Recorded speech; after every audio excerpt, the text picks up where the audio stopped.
జిల్లా కేంద్రం, రెండవది పెద్ద ఆసుపత్రి. ఈ టవర్ పరిస్థితి కూడా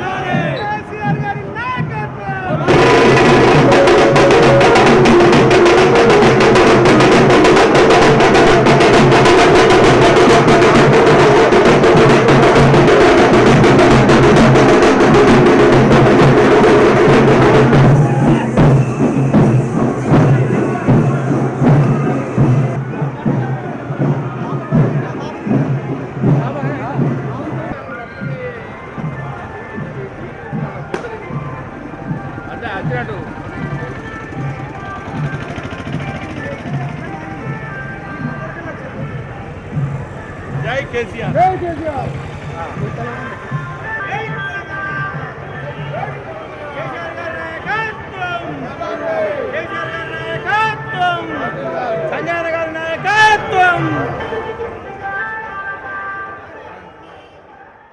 ఆనాడు జగిత్యాల జైత్రయాత్ర ఏ విధంగా జరిగిందో ఆ స్థాయిలో జరిపించినటువంటి నా బీఆర్ఎస్ పార్టీ కుటుంబ సభ్యులకు, జగిత్యాల ప్రజానికానికి బీఆర్ఎస్ పార్టీ ఎప్పటికి రుణపడి చెప్పని మనవి చేస్తున్నా. పెద్దలు రాజశేఖర్ గారు చెప్పినట్టుగా 40 ఏళ్ల క్రితం ప్రత్యక్ష రాజకీయాలు వచ్చినటువంటి వాళ్ళం మేము, మనమందరం కూడా.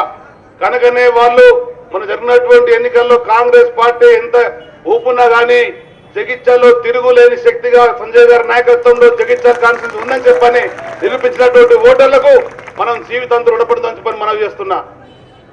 కేసీఆర్ గారి యొక్క ఆలోచన విధానం, కేసీఆర్ గారి యొక్క ముందు చూపు, కేసీఆర్ యొక్క విజన్ తోనే తెలంగాణ అనేది భారతదేశంలో నెంబర్ 1 గా ఆర్థికంగా ఎదిగిన విషయం స్పష్టంగా కనబడుతుంది.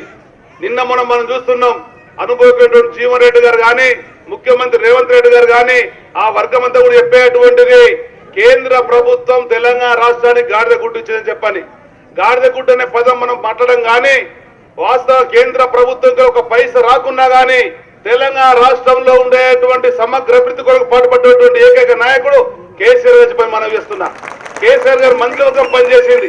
కేసీఆర్ కష్టంతో మొన్న మన ప్రభుత్వం ఓడిపోయినాం కనుక తిరిగి కేసీఆర్ గారి నాయకత్వంలో సంకీర్ణ ప్రభుత్వంలో బీఆర్ఎస్ పార్టీ భాగస్వామ్యం ఉంటుంది, తెలంగాణ గొంతుగా వినిపిస్తున్న విధంగా కూడా మనం పెద్దలు బాజిరెడ్డి గోవర్ధన్ గారి యొక్క కారు గుర్తు మీద ఓటేసి గెలిపించాలని చెప్పని సంజయ్ కుమార్ గారికి మనం అందరూ ఏ విధంగా తోడున్నామో మరింత తోడయ్యే విధంగా, ఆనాడు కవితమ్మ పార్లమెంట్ సభ్యురాలుగా ఉంటే ఏ విధంగా జగిత్యాల అభివృద్ధికి పాటుపడదో, ఉపయోగపడదో, దోహదపడదో, అదే విధంగా బాజిరెడ్డి గోవర్ధన్ గారి యొక్క నేతృత్వంలో కూడా మరింత అభివృద్ధి చేద్దామని చెప్పని ఏ పని ఉన్నా ఏ అవసరం ఉన్నా కానీ బలమైన నాయకత్వం ఇక్కడ ఉన్నది. ఎమ్మెల్యేగా తనున్నాడు, ఎమ్మెల్సీగా నేనున్నా, మాజీ మంత్రి రాజశేఖర్ గౌడ్ గారు పార్టీ నాయకత్వం అంతా ఉంది. మనం అనుకుంటే ఏ పని అంటూ లేదు, మనకు అనుభవం ఉంది. ఆ విధంగా మీరు ఓట్లకు హామీ ఇవ్వండి. 13 జరిగేటువంటి ఓట్లలో మీరందరూ కూడా భాగస్వామ్యమై ఒక్కొక్కరు ఒక 25 ఓట్లు ఇప్పిస్తే జగిత్యాల ఏ విధంగా అయితే మొన్న 32,000 ఓట్లు వచ్చినాయో దానికి మించిన ఓట్లు వస్తే నమ్మకాన్ని కూడా తెలియపరుస్తూ ఆ విధమైన స్ఫూర్తితో ముందుకెళ్ళాలని చెప్పని కోరుకుంటూ తెలుసుకుంటాను. జై హింద్, జై తెలంగాణ. కారు గుర్తుకే కేసీఆర్ గారి నాయకత్వం, కేసీఆర్ గారి నాయకత్వం. కరూరు క్యాంప్ అప్పుడైంది. తర్వాత వ్యవసాయ శాఖ మంత్రి ఉండి వారు కూడా నాకు అత్యంత దగ్గర బంధువు, నా భార్య కథ పూర్తి తాతనే. అప్పుడే కదా మరి పొల సభం వ్యవసాయ డేట్తో సహా చెప్తా. 7వ తారీఖు 6వ నెల 1975లో కదా అది. చలిగల్ మార్కెట్ ఎప్పుడైంది? 3వ నెల 10వ తారీఖు 1974 కదా. మరి అప్పుడు వ్యవసాయ శాఖ మంత్రి ఎవరు?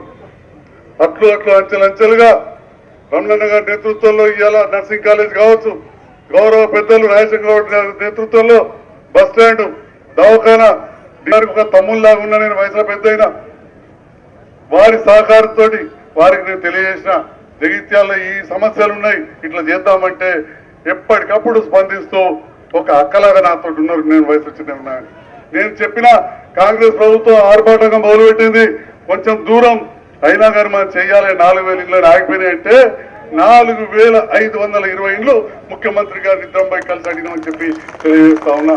ఇవాళ పూర్తి చేసినాం. 20,000 మందికి బీద బడుగు బలహీన వర్గాలకు గూడు తయారు చేసినాం, కరెంటుకి పైసలు తెచ్చినాం.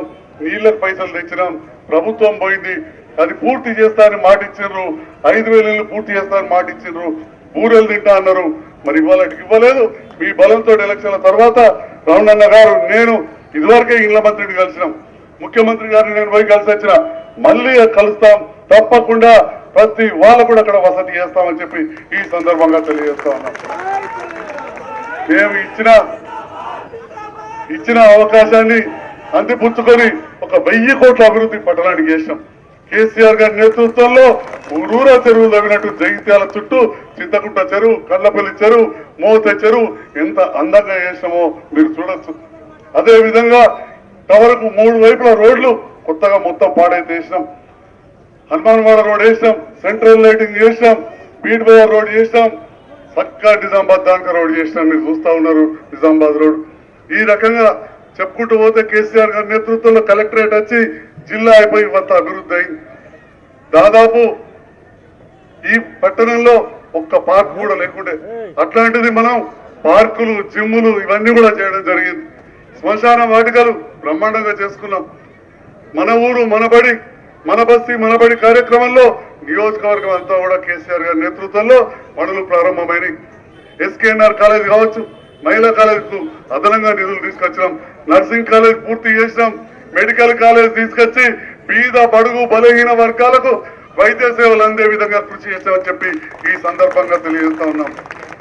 ఏసీ వాళ్ళ మేము అడుగుతా ఉన్నాం, చాలా మంది చాలా విషయాలు చెప్తారు. 40-50 ఏళ్లలో మేము ఉన్నారు సంతోషం, మేము గౌరవం ఇస్తాం. పెద్దలకు చాలా గౌరవం ఇచ్చే సంస్కృతి మనది, ఇవ్వాలి కూడా, ఇస్తాం, తీసుకుంటాం. కానీ చెప్తా ఉన్నాం, ఇవాళ హాస్పిటల్ 40 ఏళ్లలో మీరు ఎంత కట్టారు? ఆ మాత్రం కూడా తెలుగుదేశం హయాంలో మాత్రమే వచ్చింది. అప్పుడు ప్రాతినిధ్యం వహిస్తున్న చొక్కారావు గారు, జీవన్ రెడ్డి గారు కాబట్టి వాళ్ళ పేర్లు దాని మీద ఉన్నాయి. కానీ అది కూడా తెలుగుదేశం హయాంలో వచ్చింది. కొత్త బస్ స్టాండ్ పాడైపోతే మళ్ళీ 75 లక్షలు పెట్టి పునర్నిర్మాణం చేసిన కొత్త బస్ స్టాండ్. పాత బస్ స్టాండ్ దగ్గర రోడ్లు ఎంత మంచిగా వెడల్పు చేసినామో మీ అందరికి కూడా తెలుసు. మరి ఇవాళ జిల్లా అయిన తర్వాత దాదాపు 55 డిపార్ట్మెంట్లు కరీంనగర్ పోయేటి అన్ని ఇక్కడ ఉన్నాయి. జిల్లా వ్యవసాయ శాఖ, విద్యాశాఖ, వైద్య శాఖ, ఏదన్నా చెప్పండి, బీసీ, ఎస్సీ, ఎస్టీ, మైనారిటీ. అంటే కేసీఆర్ గారు ఇంత గొప్పగా చేస్తే జిల్లాలను తక్కువ చేస్తాం, 15 జిల్లాలు తీసేస్తాం అని చెప్పి మాట్లాడితే ఏమన్నట్టు చెప్పండి. మేము ఇప్పుడే తీసేస్తాం వల్లే కమిషన్ ఎత్తామన్నారు. అంటే కమిషన్ వేస్తే ఎందుకు ఎత్తారు? అయిన జిల్లాలు ఎందుకు తీసేయడానికే కదా. ఆ తగ్గించే జిల్లాలు ఏవో చెప్పండి మీరు, ఇవాళ ఎలక్షన్ల ముందు ఇవాళ చెప్పాలి. కాబట్టి మనందరం కూడా జిల్లాల తరలింపును అడ్డుకోవాల్సిందిగా చెప్పి మీ అందరినీ కూడా కోరుతాం. అదేవిధంగా మార్కెట్లను బ్రహ్మాండంగా అభివృద్ధి చేసుకున్నాం. ఇవాళ దేవుడి పేరు మీద చాలా మంది ఓట్లు అడుగుతారు. జగిత్యాలలో నియోజకవర్గంలో దేవుడి గుళ్ళకు ఈ ప్రభుత్వం వచ్చిన తర్వాత మీ దయతో గెలిచిన నేను కావచ్చు, మీ ప్రేమతో గెలిచిన కవితమ్మ గారు కావచ్చు, మిగతా అందరి నాయకులం కలిసికట్టుగా ఉండి ఎల్లమ్మ గుడి, బీరయ్య గుడి, పోచమ్మ గుడి, గుడ్రాజేశ్వర స్వామి గుడి, అంబార్పేట గుడి, అంతరామ గుడికి పెడితే బీర్పూర్ లక్ష్మీనరసింహస్వామి ఆలయం వరకు కూడా కళ్యాణ మండపాలు కట్టించినాం. కొల్వాయి వరకు రాయకల్ త్రికూట ఆలయం చారిత్రాత్మక ఆలయం, చాలా మంది చూసుంటారు, చూడాలి. అది ఏనాడో కాకతీయుల కాలంలో త్రికుటాలయం బ్రహ్మాండమైన ఆలయం. ఆలయంకు ₹1 కోటి ఇచ్చిన ఘనత కేసీఆర్ గారిదని చెప్పి ఈ సందర్భంగా తెలియజేస్తాం. ఆంజనేయ స్వామి ఆలయానికి రాయకల్లో 55 లక్షలు ఇచ్చాం, జమా మస్జిద్కి ఇచ్చినాం, అమీనాబాద్ మస్జిద్కి ఇచ్చినాం, టిఆర్ నగర్ లో కూడా అన్ని రకాలుగా చూసినాం, అన్ని మతాల వాళ్ళని సమానంగా చూసినాం. మన ధూపదీప నైవేద్యంలో జగిత్యాల నియోజకవర్గ ప్రజలకు ముందు కూడా సేవ చేస్తామని చెప్పి ఈ సందర్భంగా తెలియజేస్తా ఉన్నాం. ఇంతకుముందు చెప్పినట్టు పెద్దలిద్దరు కూడా 4 దశాబ్దాలుగా రాజకీయాల్లో ఉన్నారు. నేను కూడా ఈ గడియారం దగ్గరనే పుట్టిన, పక్కనే అంతర్గమ గ్రామం. కానీ నేను పుట్టక ముందే మా ఇంట్లో ఒక పార్లమెంట్ 1 గంటకు మన కేసీఆర్ గారి ప్రెస్ మీట్ ఉంది, అందరికి చెప్పండి. తర్వాత 4 గంటలకు నేను కూడా ప్రెస్ మీట్ పెడతాం. మా పాత్రికేయ మిత్రులకు పేరు పేరు ధన్యవాదాలు. మీరందరూ కూడా 4 గంటల ప్రెస్ మీట్ కు మోతి ఆఫీస్ కు రావాలని చెప్పి తెలియజేస్తూ, మీరందరూ కూడా కేసీఆర్ గారు ప్రెస్ మీట్ వినాలి. ప్రతి వాళ్ళు ఒక్కొక్కరికి 25 నుంచి 50 ఓట్లు